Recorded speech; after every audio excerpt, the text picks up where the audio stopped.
First, Governor Walker talking tough on foreign policy, laying out how he says he can make the country safer.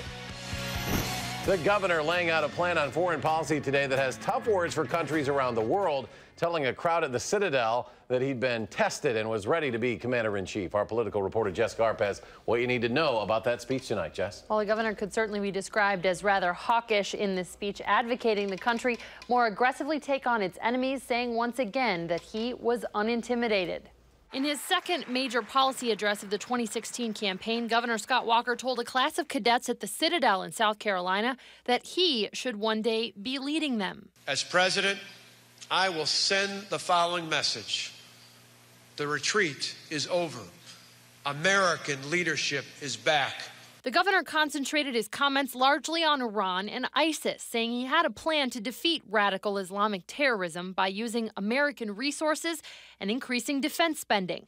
Walker called again to terminate a nuclear deal with Iran negotiated by President Obama and pushed back on criticism from other Republican candidates that doing that is not realistic. See, unlike others, I don't need months or years to mull this over. I don't need to appoint a cabinet or consult a committee.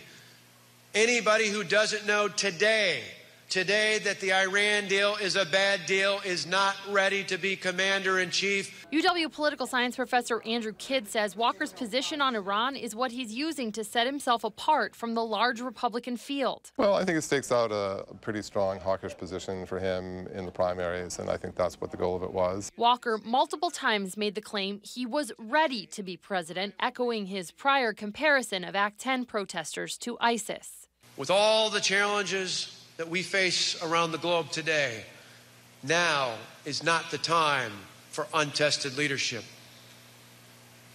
I have been tested like no other candidate in this race. So I wasn't quite sure what he meant by that, because as a governor of Wisconsin, you don't really have a lot of foreign policy tests in your administration. I mean, I don't know if he's counting standing up to the unions as a test, but it's not a test of foreign policy exactly.